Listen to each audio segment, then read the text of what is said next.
Welcome to a special season of Seen from Above, where we ask an important question, namely, is the future of geospatial in the cloud? We'll be hosting a series of conversations with guests whose experiences and careers give them special insight into this topic. With an ever-increasing amount of satellite data and computational power available, moving geospatial workflows to the cloud opens the doors to powerful insights. But what does it really take to switch to doing things in a cloud-native way? Let's find out together. I'm Julia Wagemann. And I'm Sabrina Zito.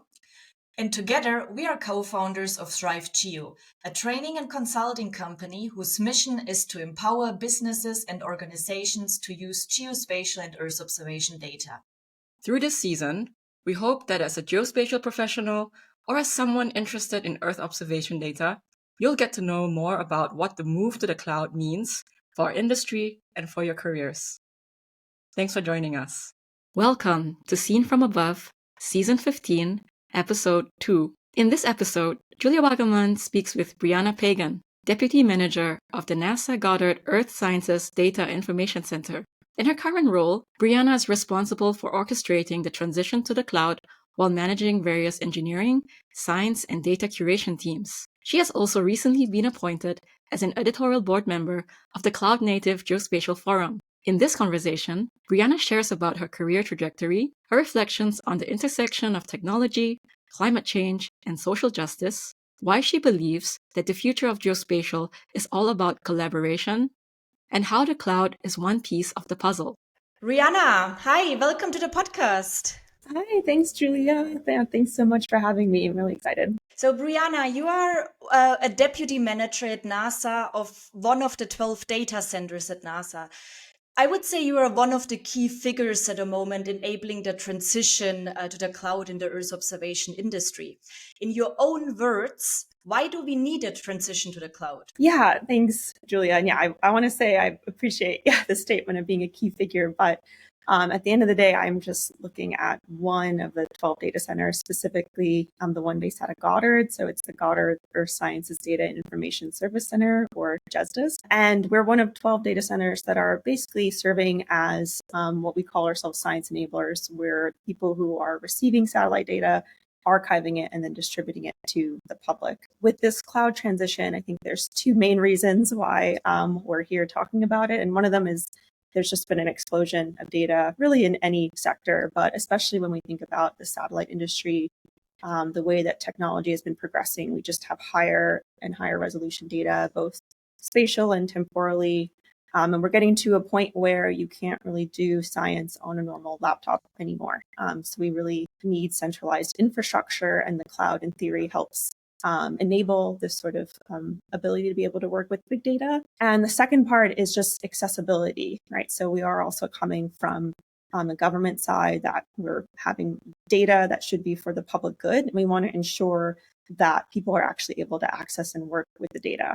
And so if we're moving into now petabyte scales amount of data, the cloud seems like a great way to potentially address just the scalability issue and then this access issue for getting people to actually work with the data itself. In your perspective, you were saying now the cloud mainly solves the accessibility issue to petabytes of Earth observation data, and then also the scaling factors so that you can really run efficient processing workflows on large volumes of data. Are there also other benefits to using Earth observation data in the cloud for NASA users? Yeah, so I think if we're talking about different types of users, but I think, one of our classic focuses is always like in the research community. And historically, researchers at universities would be working in HPC environments or these high performance computing clusters, where basically you have a university with a ton of money being able to manage, their own servers, where scientists are just downloading copies of data locally to these servers and then doing their work. But that itself is a potential barrier for equal accessibility of data, right? That means that you have to be associated with a big enough university who has funds to be able to manage something like this. The cloud does not mean that things are free either, right? And also it's not just this hypothetical thing living above us.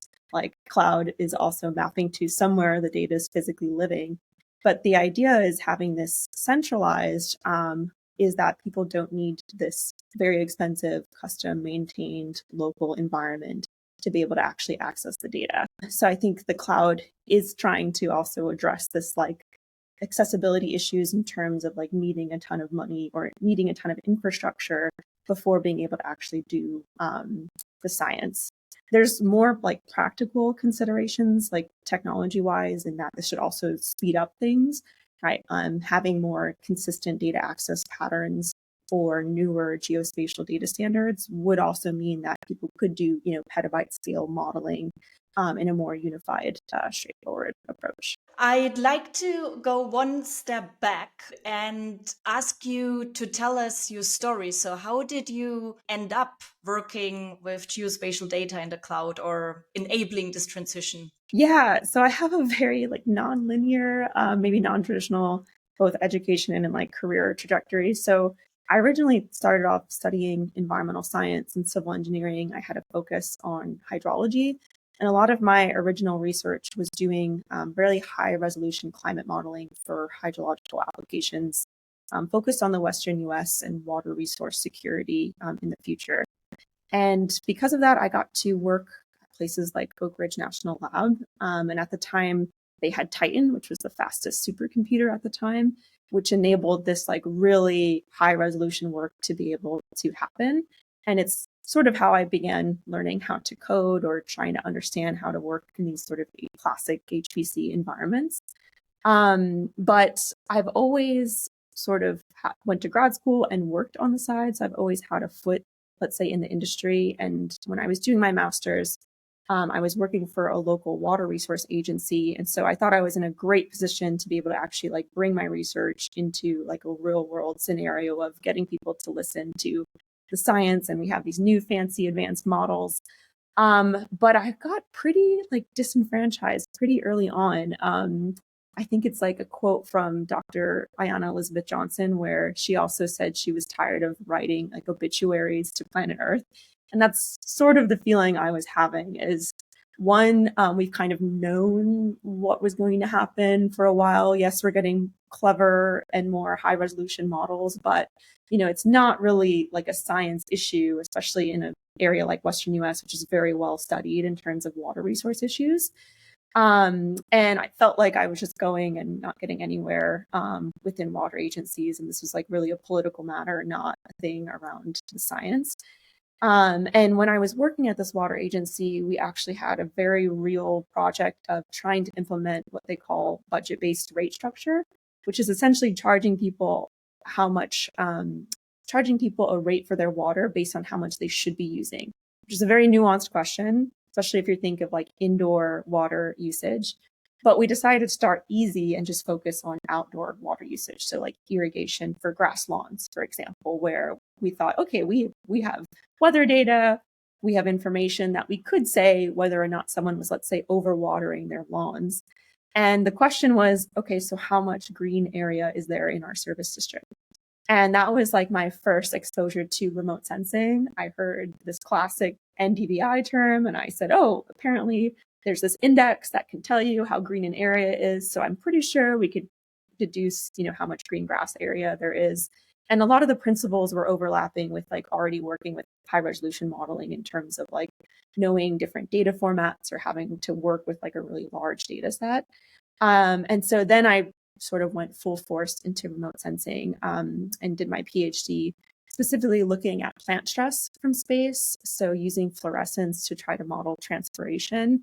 But again, I was always working part-time. I knew I didn't want to like be a professor full-time. So I was working at a Belgian consulting research kind of institute where I started serving as more of a liaison between domain science teams and software developers. And so we were building models and then basically selling those models as services to different customers. And so it was helpful to have a domain science background, knowing a bit hydrology, but then it also was helpful knowing a little bit on the software development side and kind of sitting in between those teams to enable services to be basically sold in that way. After that position, I joined a startup that was based in Paris called SpaceSense. And that was really my first introduction, I think, to working in total cloud-based infrastructure. Our, model, like ethos, let's say mission statement was democratizing space intelligence, which I think is kind of an overused word, but, we were trying to API-ify data analytics from satellite data. And I think I didn't even realize I was working in the cloud during my research. For example, I was using Google Earth Engine, through all of my PhD and master's research, not really even understanding that, well, the reason I was using that is because it was this centralized data repository that was running things in parallel and really enabling me to do my work a lot quicker. And it wasn't until I sat on the other side of trying to build one of those systems where it's like, okay, well, now, it doesn't matter what our end client is. So it could be for insurance purposes, it could be for agritech. We were really just focused on understanding the moment we have an acquisition from a satellite to like delivering some sort of data analytic point to a customer. Our focus was trying to scale like that infrastructure. And so then I was able to like really full send starting to work in the cloud and work with software engineers with that expertise and kind of still be this liaison part of, I'm going to do the proof of concepts with the like very sciencey research need. And I'm going to work with the team of engineers to actually scale that up and make it something that we deliver. And then COVID hit and I wanted to come back to the US. And I was very fortunate that someone from NASA had reached out because this was about the same time that NASA was required to move the data and also our services to the cloud. And that's how I ended up at Goddard.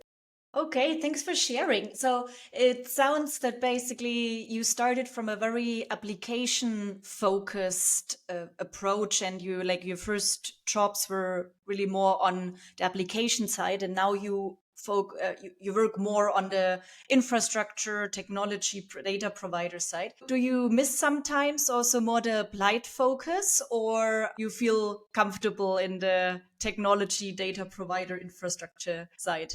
Yeah, that's a great question. It's definitely abstract now, quantifying like your input. Like I am not a researcher publishing things. I'm not working with, let's say, like end use cases. But I wear that title of like science enabler very proudly, to be honest. I find it like very fascinating of how to make those people with the domain expertise lives easier. And I do still teach and, involved in some like other PhD level research for students, but no, I'm actually liking this challenge of like, how do I make maybe like former positions that I used to have easier? So you don't need a PhD in computer science or geospatial coding to do your job. It's actually ideal, like with your level of experience, that you also understand the challenges and the pain points users have, and so you can also better translate it to offer the data better on the cloud. Yeah, no, I'm very fortunate, especially when it comes to like teaching students who, again, aren't trying to get a PhD in geospatial science. They're civil engineers. And once you sort of have to teach them how to access the data, then you start seeing kind of how lagging behind we are and like doing this maybe in an optimized way. So on your website and also on LinkedIn, you're saying that your work is primarily orchestrating the transition from on-premise services to an entirely cloud-based infrastructure. So our idea of this limited series on geospatial cloud computing is also to demystifying a bit the terminology that is behind cloud computing. And if you could explain, first of all, what does on-premise services mean?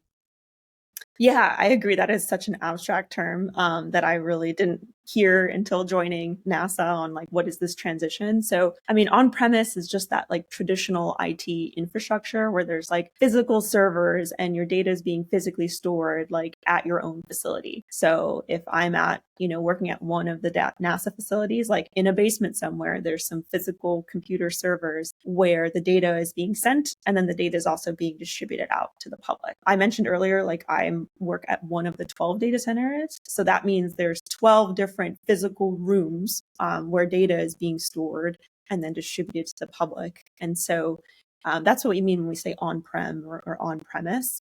And then the services aspect is we've always offered some level of service to get our data. So yes, people could just download an entire file, but we also offer things like subsetting. Let's say, you're just interested in looking over a certain area of California. You don't want to have to download, an entire archive of data. So we offer a service that is using our compute from our servers to then subset the data and send it to you. So yeah, it's just anything that we're managing that's like physically on site. Okay, and then in the context of NASA, what does cloud-based infrastructure mean? So can I imagine now, like there's no, because you said you still have data rooms and service, or how far advanced are you with the transition to cloud-based infrastructures? Yeah, so that transition is moving to cloud environments, which is using cloud data providers like AWS, and that's the provider that NASA has chosen to go with. So there's still a sort of a need for backup copies and things like that. On premise is not totally being turned off tomorrow. Like we're basically doing this transition of making sure there's copies in the cloud, making sure that that system's working to a point where we could eventually like turn off our on premise servers. So the transition is, this first phase of just moving the data to AWS. And we're almost finished with that. So now our second sort of focus is enabling our services in the cloud. So whatever subsetting, regridding, those kinds of things that we used to offer on premise, we want to guarantee that level of service in the cloud. So make sure that we're having the same expected outputs, that hopefully things should also be running faster. So we can run things in parallel. And so, yeah, we're kind of entering this focus of getting our services also now in the cloud. So when you talk about services, can I imagine as a satellite data user, I will be also able to go from different processing levels on the cloud-based infrastructure, let's say from level 1 to level 2 or level 2 to level 3? Yes. And I mean, it depends on what the data provider is also giving out, right? So we are typically taking care of that, and you can access between, level 0 and level 4 data, like depending on the product. But obviously, some researchers have their own things that they need to do to the data. So maybe they take level 2 to go to level 3, slightly different than whatever the official level 3 product is. That doesn't take away that we're still archiving and distributing the different levels of data. So you should be able to access all of them. So you also were recently appointed as founding member of the Cloud-Native Geospatial Forum, or like the Cloud-Native Geospatial Forum Editorial Board. And we just had Chet Sundwell, the executive director of Radiant Earth, in one of the former episodes. But there is also, I believe, a need to demystify the term cloud native geospatial. And so Chet already got a trial to explain cloud native geospatial in his words. I'd also like to hear it from you. So in your words, how would you describe cloud native geospatial, and how do you see your role in shaping it? Yeah. So I'm curious on Jed's response. And like, there's a very like technical answer to that question, right? That I don't know if there's like a lot of wiggle room, right? On like, if we say cloud native geospatial, it's like the standards and softwares that are really like built from the cloud with some key principles, a lot of them being like read oriented. I still think that's very technical, kind of could feel like technical gibberish. I actually like to think of it like a step back around just like the fundamental ethos and maybe the altruism of at least the work that I do. And I can't speak on behalf of all the other board members, but that aspect of like something being cloud native, it's just one way that we're trying to actually like achieve equitable and scalable like processing of geospatial data, right? I think all of us like want to make sure that all of this new fancy high resolution data is actually used in downstream applications. And the cloud and cloud processing is like one aspect of that. And so without going into like all of the technical jargon, which I'm sure Jed or many other people could like go really in the weeds, I like to think of it as understanding what do we need to do as people in the tech industry to like enable downstream impacts, like using this kind of data. And so the role that I'm seeing myself in this board, or just more and more overall, is actually thinking on the industry as this sort of ecosystem and trying to better understand the roles of all of these players. The players being, what's the role of a government data provider? What's the role of private industry or an NGO? Also looking at like, what are better funding mechanisms to actually enable this work? I'm also kind of interested in poking around and questioning how we're defining success. in our niche part of the industry, because I think it's been a little bit elusive, especially for private companies who are trying to understand how am I going to have an ROI, a return of interest on a satellite image that I'm trying to show. That's actually been really hard to do so far. And a lot of companies have not been successful doing that. And so I think it begs to question, are we even thinking of geospatial data in the correct way? And so it's very nuanced, but I like to think of the thought experiment of, should geospatial data be considered like a public or a common good? If so, what can we learn from other things that we consider common goods in terms of making a profit from them? Or does that make sense? Can you scale solutions? And I think some of that is no, right? You need domain expertise to actually have some tangible impact. And people who are trying to generalize that are kind of failing. You can generalize the tech stack behind it, though.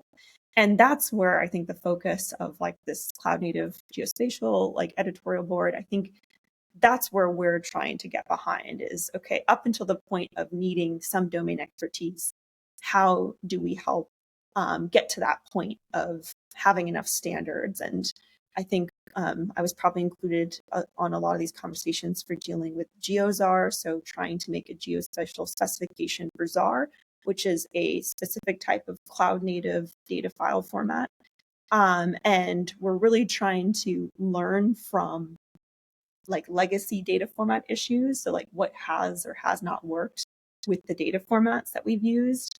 And cloud is kind of enabling us to re-envision a world where if we actually got to start over, when it comes to optimizing data access patterns, how would we envision that? And it's a pretty exciting time because we have the opportunity right now to actually do that. I really like this perspective. Yes, it's basically to see it as a chance to think of, okay, we have here a chance to, as you said, reimagine or rethink on how we can actually make it very efficient, standardized, and cloud native geospatial is the approach to that. How well is it, or how, in your perspective, is it in practical terms? So let's say in your work as deputy manager of one of the 12 data centers, would you say the infrastructure you build up is 100% cloud native geospatial? So it follows already all the standards and specifications, because they're all also still in development, but I believe also for decisions on operational level, it could be also a bit too much flexibility and too much ongoing. Yeah, I mean, to be honest, it's a hard no on, are we purely optimized in cloud infrastructure? No. And there's reasons behind that, not just this moving target, as you just said, around things are rapidly changing in our industry so much. It's very hard, especially working within a government, very bureaucratic agency to kind of keep up with all the new things that are coming out really every month. But also remember that we are a data archive. And so we have the responsibility to actually store the data in this legacy format because that's how it was delivered to us. So there's just the practical aspect of we can't just get rid of old legacy file formats. We're actually obligated to archive and catalog as is, let's say. And so I think when we probably are envisioning government entities going to the cloud and having these better access patterns, it's beyond just moving the data to the cloud, which is kind of what we did. It was okay, literally copy paste, cool, it's in a bucket on an AWS server, we're done. And it's absolutely not, we're not done because the file format itself is not optimized. And so not just people within NASA, but people within the open source community are really trying to reevaluate, especially with those legacy formats. How do we optimize access to those? And that could be making a duplicate in a cloud native way, right? So I could copy over the data, have it be a cloud optimized GeoTIFF or ZAR store. That is one way to sort of circumvent this. But we have more and more clever solutions coming out with things like Kerchunk or virtualize R, which is actually saying, how can we use the original file format and rechunk it, let's say, in a way to speed up access in the cloud. And so it is such a moving target where we're not even close, I think, to saying that we're just very cloud native and cloud friendly. And that's because, the conversation is ongoing on best practices of how to actually do this. And again, what is the role of a government data provider in this story? Because we also have the case of people, if they are not able to access the data from NASA in this optimized way, like we're going to have private industries, right? Something like Google Earth Engine come make the copy, having that be cloud optimized, and people are going to go there. Which there's nothing, like wrong with that. It's just, again, understanding like what are the roles then of different players in this. And maybe government, the role is in the quality control. But we want to make sure that we're distributing things in a cloud friendly way if that's where the industry is going, because this should be the source of truth, right? Like this is taxpayer money. You shouldn't have to go to a private industry, like third party system to get our data. You should be able to come to NASA to get the data. And so we want to catch up, with where the industry is going. It's just proving to be much more complicated than copy pasting, data in an S3 bucket. I can imagine, yes. So what would you say, like from the perspective of a Earth, like a satellite data user, do I actually have to know about cloud native geospatial, or can I actually say, well, this is something happening in the back end, and either service I get, either if I go to AWS directly or to one of the NASA services, they will take care of the cloud native geospatial part? My personal opinion is it would be amazing if the industry was getting to the point where people would not have to know what the file format is. It would be amazing to get to that point of an end user doesn't have to know about GeoTIFFs, NetCDFs, ZARs, cloud optimized. Getting to the point where we can abstract that away would be, I think, a huge game changer, in our industry. And I do feel like we're sort of converging on that, or, the people who are really in the weeds thinking of this, we're all sort of, I think, realizing like, yeah, actually, like for the user of the data, it shouldn't matter. And what we're really lacking then is kind of like something that isn't always the sexiest thing to work on, which is like standards, and trying to understand like historically, like why we've also sort of had different types of legacy formats. So like, why did we have some things as like GeoTIFFs and why are some things NetCDF? And when we are trying to think of Earth data and just like Earth as a big cube of information, we want to abstract that aspect to people. And the historical reasons that have maybe kept different communities in their own, let's say, lanes around standards, like we're sort of readdressing now, because again, now we get the chance to re-envision things. So it's like, can we actually present Earth as just a data cube that end user doesn't need to know about the underlying infrastructure? They don't know if it's cloud, on-prem. They don't know the native file format. They just know I want rainfall over California, and we should be able to provide that level of abstraction. And even like I just throw out a term, right? Like rainfall. For people who are working with satellite data, that's not what it's called, right? You have also some arbitrary PR underscore, some unit. And you as an expert know that that's supposed to be rainfall. But again, like a layperson trying to say, wait, satellite data exists, I want to grab rainfall. Like, do they need to know this very like technical abstract term? Like, so yeah, it's very interesting time in the industry to also geek out around like metadata standards. And that's going to be, I think, really the big enabler to move sort of the science forward here. Yeah, absolutely.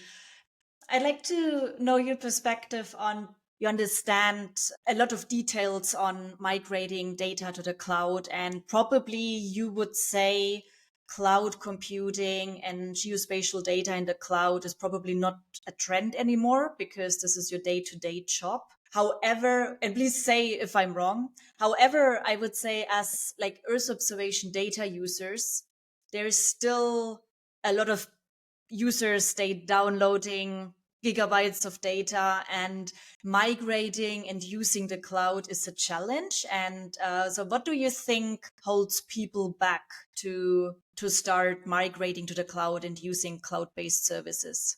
Yeah, no, I totally agree with you. And, from our side, like we do get to look at metrics of like, even though the data is in the cloud, are people just downloading it still, or are people actually like directly accessing, from S3. So like we do see like trends where it's like we want to know what's keeping this person from transitioning to the cloud. And NASA also has different what we call user working groups where we do go out into the communities and ask like, well, how are you working with this data? And I think there's a huge education gap going on with like the average user, even a researcher who, again, I'm saying like this is highly educated in an environment that like is more, I think, conducive to transitioning to something like this, still not knowing like what is the cloud. And that's makes us ask the question of like, do they need to know that? Like, how much can an entity like NASA abstract that? Where do we need them to know what AWS is? Like, are we trying to be the place where also people could come and like do their computation? So again, like to them, it feels like they're still working on their own machines. I think there's tons of open questions around that. And I also think, the sort of an uncomfortable talking point around this too is like, what is the role of kind of federated cloud infrastructure in this? Because we're also relying on private infrastructure to be able to do this. And I think researchers sometimes might not even realize that. They go to Google Earth Engine, they go to Microsoft Planetary Computer because it's a free compute resource. And they don't realize they're working in the cloud or anything like that until we just learned recently, right? Like Microsoft Planetary is turning off. And if Google Earth Engine, followed suit, because I think there's like a huge, grab for compute right now because of AI, researchers are kind of out of luck. And so do we want to keep relying on just the good intentions of some private companies? Like how long is that going to last? And so again, I think this is like a perfect role for, let's say, government to play on. We want to make sure people can use this data. It is a public good, right? We're funded by taxpayers. And how do we ensure that that isn't just, donations from big companies in terms of like time or compute that could just be turned off at any point in time? What are essential skills or new skills that Earth observation data users would actually or need at a moment in order to be able to work with cloud-based services? Do you see a new set of skills that is needed? I think the state where we're at isn't where we want to be, because right now the skills that you do need are still pretty advanced, and it feels like finding, unicorns out there in terms of having someone who knows geospatial data, probably some domain expertise, hydrology, atmospheric science, and understands, computer science and understands the cloud. Like actually right now, I think to be successful, you need a little bit of all of those. And that's not ideal. Like we want to move past that. So we really are trying to, recruit those people who have, let's say, expertise in all three to help build out the tools so that in the future, you do not need to be a computer scientist. You don't need to understand the cloud, but we're just not there yet. Like we really still are at the point of we need more people who understand what the cloud is, working in the cloud. There's still so many open technical questions around cataloging and best practices of storing geospatial data in the cloud. Like that's, again, it's a moving target right now. We're really changing things up every month. And so, yeah, right now you do need cloud skills. It would be very helpful. Hopefully in the next few years, we move past that and we've abstracted that enough for like the typical EO user. So what recommendations do you give typical EO users? How can they get ready for the cloud? Yeah, I mean, we have initiatives, like within NASA, something called OpenScapes or TOPS, which is like training for open science and open sourcing for researchers. Basically trying to teach researchers things like GitHub or things like Jupyter Hubs, and showing them that like this could be, a great way for you to also like teach your classes, to have people kind of onboarded to learning how to work with the data. There are tools out there that are, again, already doing this abstraction for people who are working, let's say, a little bit closer to like end use cases. And so really recommend looking at these TOPS trainings or looking at OpenScapes as an organization where you can kind of build up what I think is sort of the minimum amount of cloud knowledge to sort of be effective and like maybe learning how to spin up like a Jupyter hub for your class or for your organization, where you can kind of a bit more control how people are accessing the data, or knowing the latest, greatest packages on how to access the data. Those are just some resources I would definitely recommend people for checking out.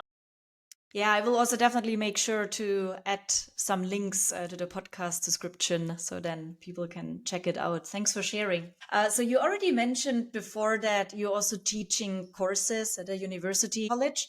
And there you specifically teach a course on the intersection of technology and climate and social justice, if I understood this correctly. So could you give some examples of such intersections? Yeah, and this is something I'm very passionate about. Recently, when I kind of went through my own career trajectory, I went to college for 12 years in total, doing a lot of this typical climate science work. And through all of that education, like I never learned around like the root causes of climate change, right? I never heard things like the role of capitalism or the role of colonialism. And it wasn't until I became a professor and sort of tasked with teaching things like climate resilience, where I also kind of reevaluated the role of science and what is the actual problem here. And, I've come to the conclusion that, a lot of our issues are actually just a human connection issue. It's really around like community building in terms of like solving the climate crisis. And so while I am a geek at heart, I love technology, I love working in the tech field, I'm also very wary of like technocentric solutions. So I'm very wary of companies saying, this technology is going to save the world, disrupt, game changer, all of those like buzz terms that, again, as a geek, I want to believe in. But, as I'm getting older, it's like, if this was just a purely technological issue, like we would have solved it, right? There's so many startups, like are we actually solving the real issues? And I like to help students kind of train a different part of their brain of being skeptical when especially a purely technological approach is being given to you around like this solution is going to change everything.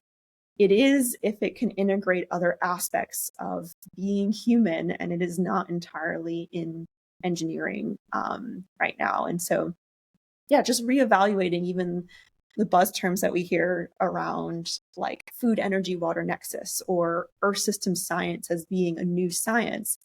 I kind of have to laugh at this because that's like Earth has always just been Earth. Like all of Earth systems has always been integrated.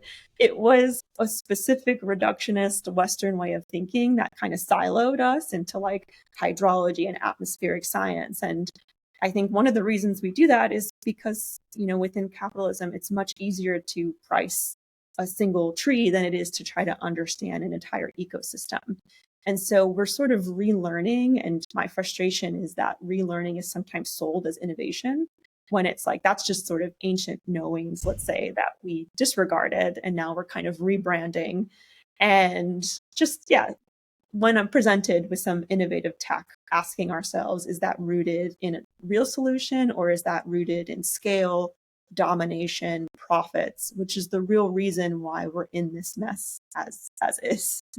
Thanks for sharing. It's a really great perspective, which I haven't thought about. Is basically first we decoupled everything, and now we try to bring everything together, and then we celebrate it as innovation. Yeah, it's a lot of food for thought, I would say. So what items or thinking you want your students in your course to take away from the course you give? I sensed already that you say like some part of critical thinking, so like not only using technology and then just saying, okay, this is now the best solution that is there. Is there other things you would like your students to take away from your course? Yeah, I also have my students do exercises around knowing their ikigai, right? Which is like that Japanese concept of knowing what you're good at, knowing what the world needs, and finding that sort of sweet spot to really find your purpose. And so I love to give students that time to kind of reflect. I mean, I'm lucky that I'm typically teaching upper division or graduate level courses where they've already had this like fundamental science or engineering. And now, we're trying to get them ready to enter, let's say, the real world. And I like to give space for reflecting on figuring out what you're good at. And it's difficult in, an academic setting where, let's say, you're learning to be an engineer, but like, what does that mean to actually work in a team? Like, what does that mean to know what you're good at beyond, like, maybe you're good at math? That's great. But how do you fit into like an ecosystem of other people? And so I love teaching in a way that I also couple students with clients like in the industry, where I'll actually team up with a company and have the students, let's say, build something within a team for a company. So that way, one, there's more tenure of like, I'm not just, blindly memorizing things and taking an exam, but it's also to see like in this group function, what am I liking doing? Do I like speaking up? Do I like giving the presentations? Being engineering, giving them maybe more artistic outlets around how to like show, their work. And I even have them do exercises around looking at their values. Like, what do you value in your life? Which is a tool that I think is commonly taught in things like therapy, but it's great to have this inner compass to help guide you in your career and checking in and saying, in my career, what do I value? And when I'm looking for jobs, is that actually in line with what I feel called to do? I wish I had you as a professor, because there are like these perspectives which are usually never touched, like also really giving students an opportunity to check in on, find also out what is important besides all the needs the school teaches you and maybe the industry and the job market tells you to do.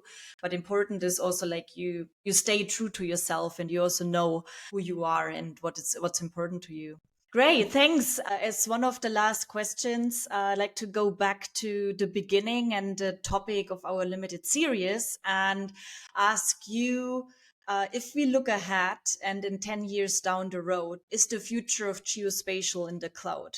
Yeah, that's a great question. And I would say, yeah, that the future of geospatial is working in a collaborative way, and the cloud enables that and is a piece of the puzzle. But the whole picture is much bigger than just that, right? So the cloud to me is representing this place where we can, unify metadata structures, making it easier, helping abstract this need of having some crazy advanced degree to work with geospatial data.